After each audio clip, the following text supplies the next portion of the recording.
You know, it takes a lot to get Nintendo fans to turn on one of their own, but that's exactly what's happening right now with Mario Kart World. The newest update didn't just ruffle a few feathers here, guys. It outright wrecked how most people enjoy playing online, and now the game is getting review bombed pretty hard. But here's the thing, the backlash isn't toxic. It's actually earned because Nintendo just took a fan favorite feature, broke it, and didn't even warn anyone. So taking a look at the Metacritic, yeah, it's still sitting at a 7.6, generally favorable. So not all hope is gone, but there is quite a noticeable change as far as user review goes. If you go to the user review section, you can see there's 288 as of this video that I'm recording negative reviews from users, and they all say the same thing: tone deaf execution of game modes, which removes the joy of online play completely. You see, this game has the potential to be great. The open world is generally fun to explore. However, the recent change to online mode has made being able to play these greatly designed tracks impossible.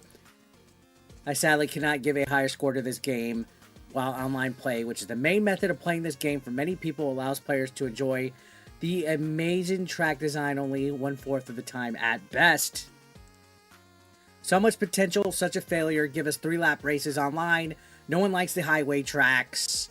This game is just a collection of wide straight lines with no real interest. All the players used to pick random to play on interesting maps, and Nintendo, instead of fixing the straight tracks by adding turns, chose to change how random works, so players end up racing on ultra wide straight tracks instead. I mean, we got zeros in here, we got ones here. You can see Monsieur Kono says, a horrifying first for Nintendo, a low quality, overpriced game masquerading as an addition to one of the classic franchises. And the open world is barren and empty, but at least you can play the classic Mario Kart experience via the online mode and random option, right? Wrong. Nintendo stripped the classic Mario Kart experience away from the game weeks after millions already bought in with the eye-watering $500 price tag. People are not happy here.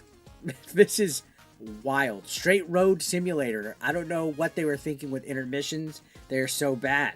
The recent update to Mario Kart World has put me off from buying the Switch 2. Instead of listening to player feedback, Nintendo has essentially killed online with the 1.12 update. Nintendo saw that everyone and their mother was picking random and online play, but instead of improving the overall experience by offering a 3-lap mode, they went and removed a lot of people's major reason to play. So yeah, this update has people pissed. Mega pissed. Let's break it down, guys. This is all because of the update. The version 1.12 update that dropped June 25th for Mario Kart World on the Nintendo Switch 2. And if you read the patch notes, you'd be forgiven for thinking if it was nothing, right? Like a nothing burger. Just a few bug fixes, some adjustments to random track selection and versus race. What does that really mean? Well, here's the actual issue, guys.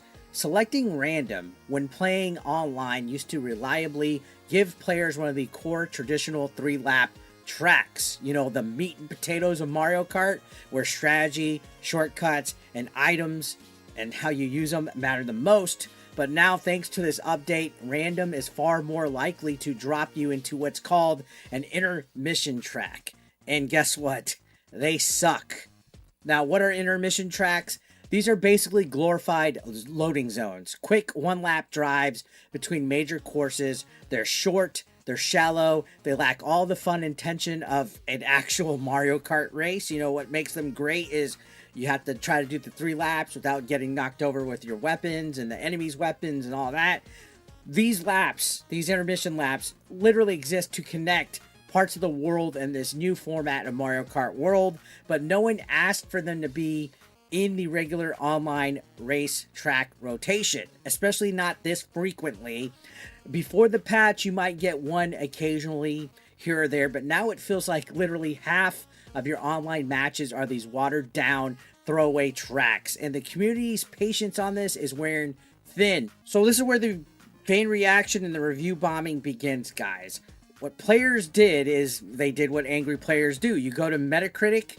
When devs don't listen, you go to Metacritic and you basically review bomb, which is what we're seeing here. Since this update hit, Mario Kart World's user score went from a 8.3 to a 7.8. Now, that on paper doesn't sound like much, guys, but for a Nintendo game, that's a huge drop. Again, there's over 288 negative reviews in just a matter of a few days, guys. And keep in mind, this is just user backlash from the latest update.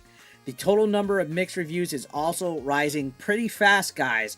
Again, over 200 logged by just this weekend. This came out on the 25th. It's the 29th now. That means over 30% of all the user feedback for Mario Kart World is now negative or mixed. That's not good for a Nintendo title, much less Mario Kart. The game that is literally like the pack-in game for the Switch 2 console. That's not good. And again, it's not just salty players whining here, okay? These reviews have receipts. People are begging Nintendo to bring back features from Mario Kart 8 Deluxe, the Grand Prix mode, the classic versus race setups, and most importantly, a way to opt out of this intermission races, right? People want the classic style. And in their eyes, is that too much to ask? And to be honest, no, it's fair, all right? Why does this matter? Well, the value of choice. Gamers want choice. The worst part of all of this situation is that this was avoidable. Nintendo could have just given players a toggle, some kind of setting where you could toggle off things. If you want the scenic one-lap races and the transition, intermission races, whatever you want to call them, cool. Let people opt in to be able to do it. You want the regular 3-lap, high-intensity races with real pacing and skill expression, let players choose that. Instead, they silently forced a gameplay shift onto everyone and acted like it was just a small fix. The adjustments, right, that they say in the update notes, it's honestly classic Nintendo, right? This toxic relationship we have with Nintendo where they're stubborn to a fault, they're unwilling to communicate, and they're convinced that they basically know what's best for everyone. I guess since they sell like hotcakes and everything sells out, yeah, sure, maybe they know what's best for everyone. But the bigger picture here is that this isn't just about Mario Kart World. It's a pattern that Nintendo has had. And they've had a habit of taking away player choice in favor of streamlining or modernizing features all the time. But when that design, that design philosophy that they have clashes with what players actually want, it creates moments like this. Moments where fans finally say enough is enough and they start review bombing. And let's be real though, if you're jumping into Mario Kart after a long day of work, right? You hop in, you open a cold one. You're not hoping for a 45-second intermission track that's just a straight highway lane. You want a race. You want something fun. You want the thrill of cutting corners, dodging shells, outplaying your rivals over 3 laps of total chaos. That Mario Kart magic here. Nintendo diluted it in online mode, which to me, I play more online than single player, and lots of people do. Will Nintendo listen to this response though, looking at the Metacritic scores and everything? Historically, no, Nintendo hasn't responded to review bombing in the past. They just kind of do their own thing, march to the beat of their own drum, but this time they might want to pay attention because Mario Kart World isn't just some spin-off, guys. It's supposed to be the major tentpole of the Switch 2. It's the pack-in game. This is like the Switch 2's online ecosystem's like tentpole game. This is the app. If they want players to stay engaged over time, they can't just bulldoze over feedback and pretend that it's all fine, right? That meme, oh, this is fine with the fire and everything, especially when competitive players, casual fans, and longtime supporters are all saying the same thing. This update made the game worse. Now, is it broken? No, but it is a nuisance. It's not a feature that helps anybody. It's quite annoying, and I mean, the proof's in the pudding here, guys. So where does this leave us? If you're like me, you're probably a little annoyed, a little frustrated. You want to love Mario Kart World. It's a fantastic game. You want to grind online, though. Like me, I stream with you guys all the time. I want to play this. I want to play Knockout. I want to play versus races. And I want to get better. But right now, it feels like the game's actively fighting against the fun. And I swear to God, they did some nerfing on some of the items and also on the races. Because it seems like now I can't even separate myself from the pack. Did they nerf being able to be in front? Like now it feels like rubber banding is even worse. So let me know in the comments how you feel about this update so far. Are intermission tracks ruining your online races? Have you left a review on Metacritic yourself? Or are you just hoping that Nintendo walks this change back Either way, if you care about the future of this franchise and how Nintendo treats its players, consider subscribing to this channel.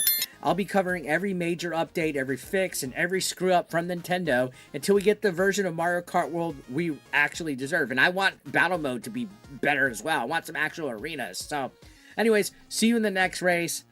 Thank you for watching.